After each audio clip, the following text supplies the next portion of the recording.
Chapter 53. Thigh of female children. There is an evil practice among the Arabs called mufahazat al-sigar, which loosely translated as the thigh of children.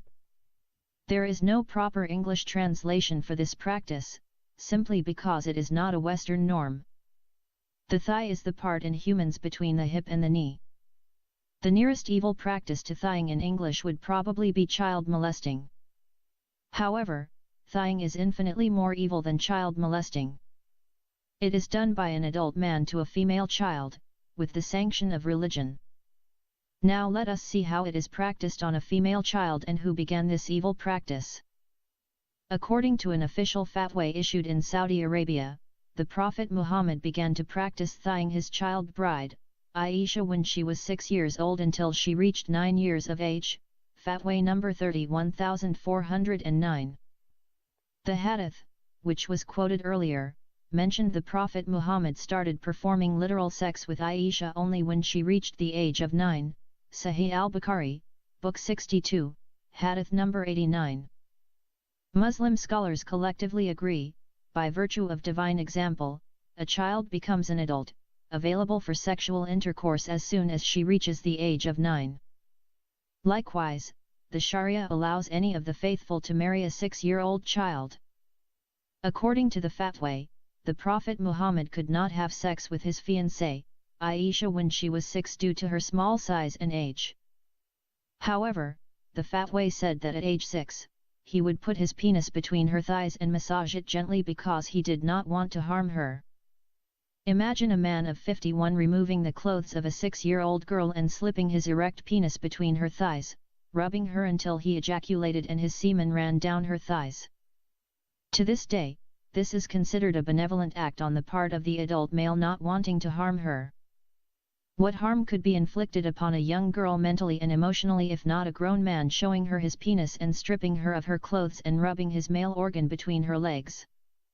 Of course, the twisted mind that does such an evil to a female child, would not hesitate to ejaculate on her body.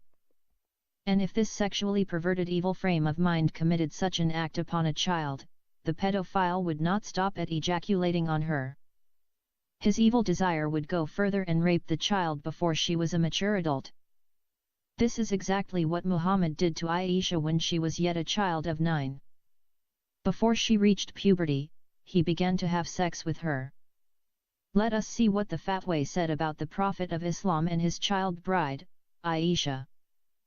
Praise be to Allah and peace be upon the one after whom there is no further prophet.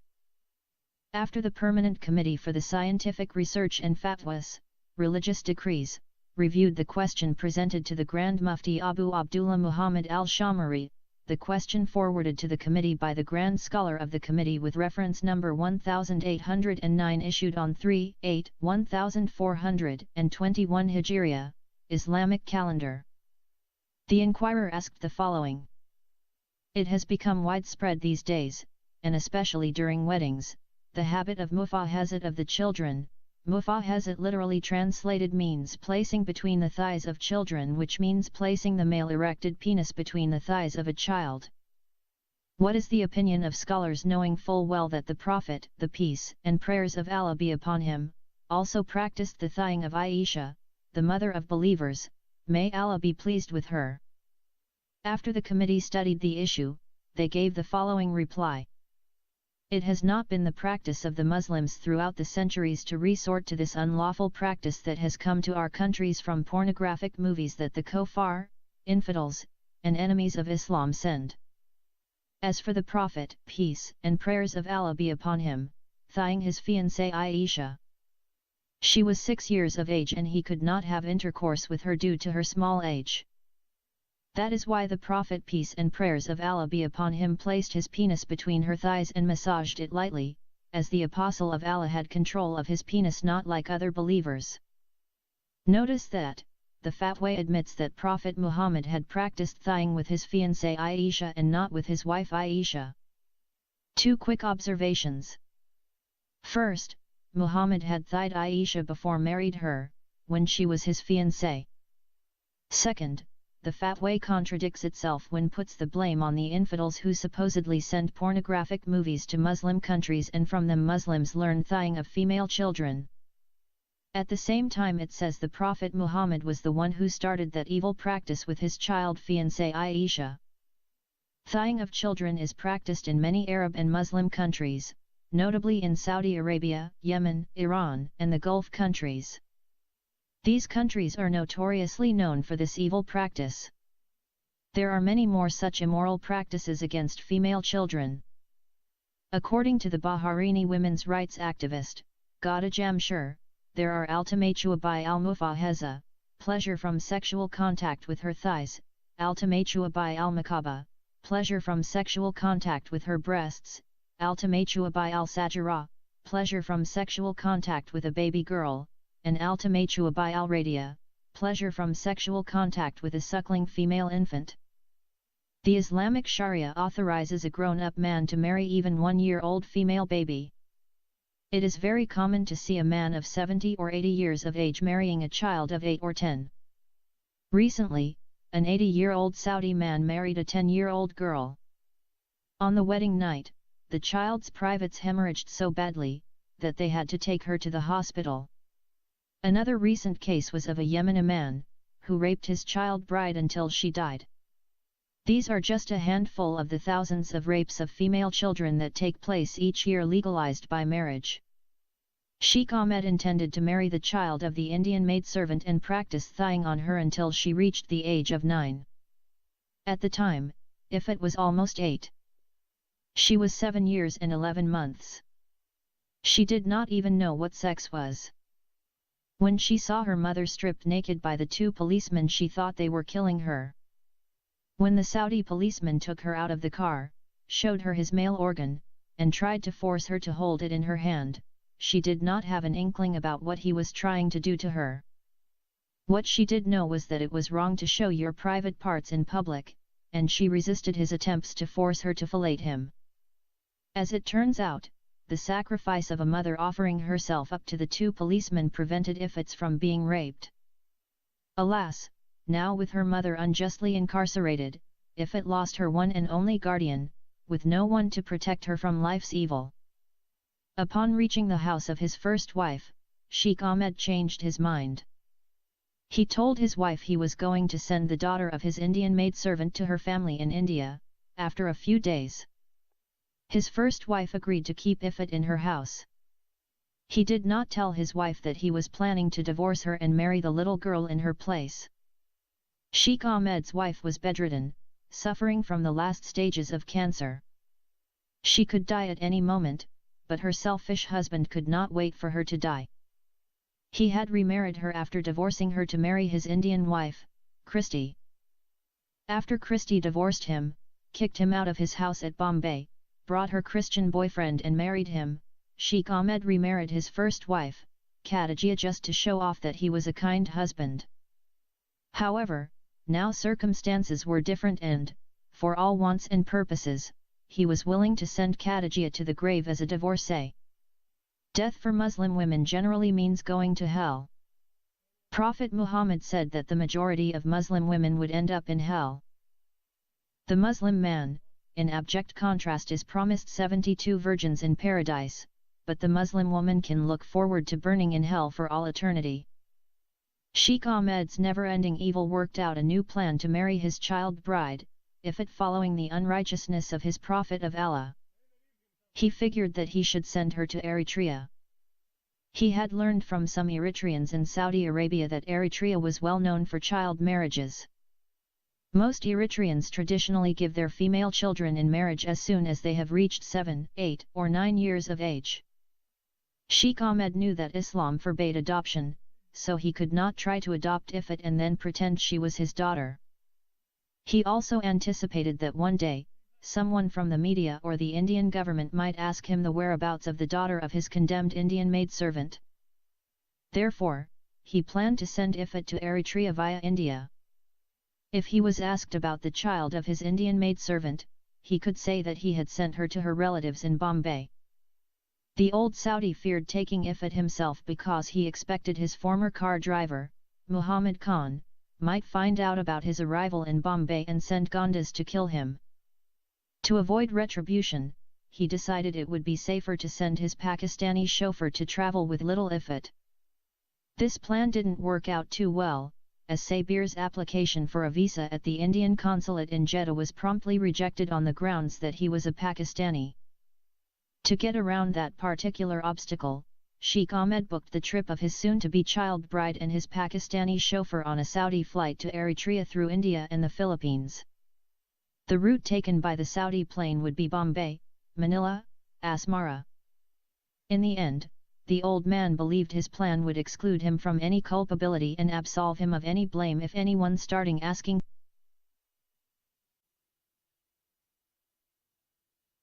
questions. He began rehearsing his story about how he sent her to her family in Bombay through his Pakistani chauffeur.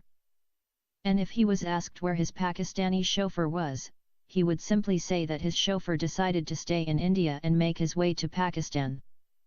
Sheikh Ahmed already planned to keep Ifat in Asmara and keep his castrated Pakistani chauffeur as her guardian angel.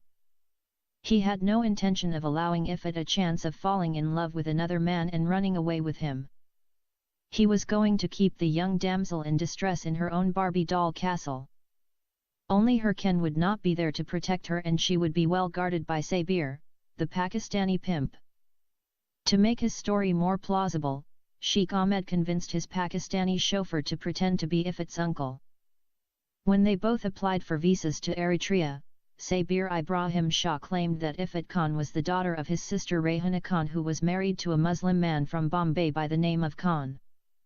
However, before they approached the Eritrean consulate in Jeddah, Sheikh Ahmed told Ifat another story. He told her that he was going to send her with Sabir to her mother in India. To that end, she was supposed to say that Sabir was her mother's brother. The plan of the evil old man worked out perfectly, and his child bride began her trip to Eritrea. He flew to Asmara the very same day Ifat and Sabir started their long trip to Eritrea via India and the Philippines. On a direct flight, he reached the destination before them, and he booked 2 rooms in a 5-star hotel, one for Ifat and her uncle and one for himself. He suspected that if he touched the little child in the hotel, she might scream out and get him into big trouble with the police, especially since she was not his wife yet. So, he decided to wait until he could conduct the marriage ceremony and then move her to a place in the city. He was planning to buy a house in Asmara and keep his child bride as his new wife and sex slave. The most dangerous place for women in the world was the Kingdom of Saudi Arabia. The first couple of months Rehana spent in Jeddah showed us just how dangerous it is for a woman to be without protection in a jungle full of sexual deviants. Recently, a 15-year-old Moroccan girl, who went with her parents on the holy pilgrimage, was brutally raped by 3 Saudi men. After raping her in the terrace of a hotel, they threw her body from the 15th floor. She died for her want of getting a better view of the holy city from the terrace on the top floor. Her Moroccan parents had no idea of the violent mentality of Saudi men, and so they allowed their daughter to go alone. After all, it was just within the hotel. They mistakenly thought that they were still in Morocco. The 15-year-old Moroccan girl like Rehana was a victim of ignorance. Nothing in their lives had prepared them for the abusive nature of Saudi Arabian men. In that society, if a woman put one leg outside her door with her other leg still inside the doorway, she would be raped. For that reason, Saudis do not like to live in a building that has many apartments in it. The Saudi government built many buildings with very beautiful and spacious apartments. The government extended a generous invitation and asked the Bedouins to leave their desert villages and tents and come and live comfortably in the city by occupying these luxurious apartments. The Bedouins refused simply because they feared their neighbors might come in their absence and rape their daughters and wives. It was also common for women to be raped in elevators. Saudi men, like many other Muslim men all over the world, have sexually corrupt minds because of the misogynistic teachings of their Prophet Muhammad. The greatest Muslim scholar and theologian, Abu Hamid al-Ghazali, in his well-renowned book, The Revival of the Religious Sciences said, Be careful of women, for their guile is immense and their mischief is noxious, they are immoral and mean-spirited. It is a fact that all the trials, misfortunes, and woes which befall men come from women. A Muslim man would not trust even his father and brother with his wife. This is because the Prophet Muhammad said that the in-laws were in imminent danger from the wife and she was a death sentence for them. Muhammad himself could not control his lust when he saw his daughter-in-law, Zainab bint Jahash, in her tent while she was half nude.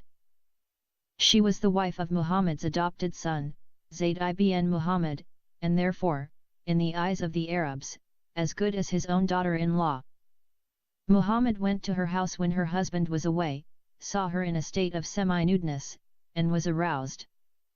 According to the Surah, the Prophet biography, Allah sent a wind, which lifted up the curtain of the tent and Muhammad saw Zainab lying on her bed half naked. Zainab is described by the biography as fair, beautiful, and has sensual body. In order to get her from her husband, Muhammad fabricated verses in the Quran and claimed that Allah had given her to him in marriage. Quran 33, 36-40. According to the biography, she was the only wife of the Prophet that had been married without guardian, her mazun was Allah, and the witness for the marriage was the angel Gabriel. Simply put, no man should trust his wife. This stems from yet another Islamic tradition. The Prophet Muhammad said, 4 things can never be trusted, the money, sultan, time, and woman even if you have lived with her for a very long time, quoted in Al-Kimni, Rab al-Zaman the Lord of this time, Women in Religious Heritage and Legends 1996, page 220. I know a case of a Muslim Arab man who married a Muslim Indian girl in Bombay. They lived in a rented apartment in the same building that I was living in at that time. Many families lived in the building. Whenever he went out, he locked the door with a huge padlock and she remained locked up in the apartment until he returned. Some of his friends had advised him that if he was afraid of someone raping his wife in his absence, he should just ask her to lock the door from inside the apartment. He simply replied, I lock her up because I don't trust men around her, and I don't trust her either. In order to understand the misogynistic mind of the Muslim man and the low position that Islam has placed on woman, we need to refer again to the above quoted book. The Egyptian Muslim thinker, Sayyid al-Kimni, held the Islamic heritage responsible for degrading Muslim woman, Al-Kimni Rab al-Zaman the Lord of this time, 1996, page 219. According to him, the Islamic religious heritage made the Muslim woman believe she has been created from a bent rib, deficient in religion and intellect, her testimony equals half of a man's, her inheritance is half of a man's, she cannot divorce, page 220. The Muslim woman believes herself to be a Satan and therefore she cannot control her sexual desires, page 221. According to the Islamic heritage, the woman succumbs to her lust and not intellect, she has a natural tendency to cheat on her husband, because she was one of the 4 that could not be trusted, money, sultan, time, and woman, page 220. Woman had been created for the comfort and enjoyment of her husband.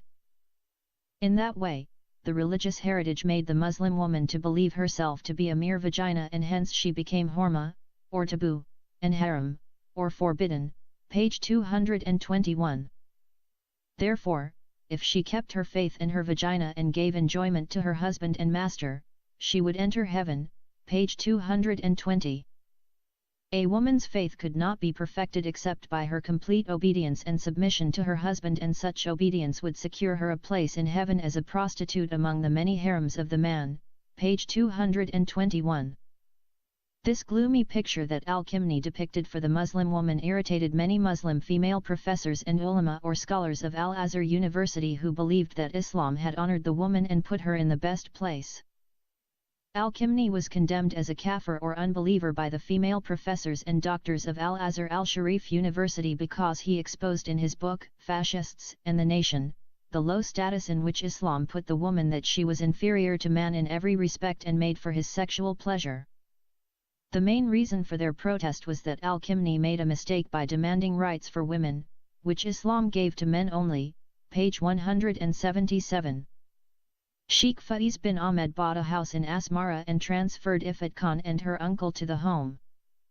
Then, he found an Eritrean Mazoon and asked him to bring 2 witnesses to his house to conduct the marriage ceremony with his young Indian fiancé. Islamic law would not require Ifat to sign her marriage contract. According to the Sharia law, a woman is utterly incompetent to enter into a marriage contract either herself or for another, even though her guardian should authorize her to do so.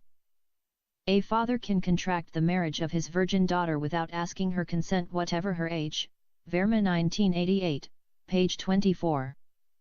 Since Ifat Khan was a virgin, her consent was not required.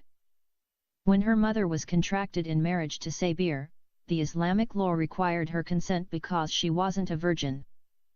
In some Muslim countries, a Muslim widow or divorcee would not be forced into another marriage without her consent. When the Eritrean Mazoon arrived, with his 2 witnesses, Sheikh Ahmed and Sabir signed the marriage contract. As her uncle, Sabir was considered the guardian of Ifat Khan. Muhammad said no marriage without guardian. The Prophet said further that if a woman gets married without her guardian's consent, she is a prostitute. Somehow, Muhammad exempted himself from this law when he married Zainab bint Gahash and Safiya bint Huwaya. In case of Zainab, he claimed that Allah had married her to him, and Safiya had no one left to be her guardian because Muhammad had already killed her father, husband, brother, and her entire Jewish tribe. A woman is not an acceptable witness in a marriage contract, nor can a mother be a witness for her own daughter to marry. If the girl's father was deceased, then it would fall to her brother, grandfather, or uncle to be the signatory. If she had no father, brother, grandfather, uncle, or any male relative, then the judge of the Sharia court shall sign her marriage contract. In other words, by way of the Sharia, a widow would have her 9-year-old son become her guardian and he would sign any contracts in her behalf. If he could not write, his thumbprint will suffice. Sharia law also allows a boy to get married when he reaches the age of 9. There is, however, no minimum age for a girl. A father, then, is allowed to contract his 1-year-old daughter in marriage if he so desired. When Ifat Khan was contracted in marriage to the 70-year-old husband, she was 7 years old, almost 8. She had no idea what marriage was. She was not even informed that she was to become the wife of Sheikh Ahmed. The Eritrean Mazoon made up the marriage contract, issued the certificate, received his fees and left. As soon as the Mazoon and the 2 witnesses left, the evil old man decided to imitate the example of his prophet Muhammad. He took his child bride to his bedroom and asked his Pakistani pimp to translate his first words to his child bride. Through his interpreter, he told Ifat that she had become his wife. Ifat did not understand what he meant by wife. Then, he told her that he was not going to harm her. He told her that he was going to give her beautiful gifts if she agreed to remove her clothes and show him her underwear. Ifat refused. He added that he would give her beautiful Barbie dolls and golden ornaments. Then, he opened a cupboard and showed her some lovely dolls, golden necklace, and bangles. The child liked the beautiful dolls and ornaments. She took them from his hands.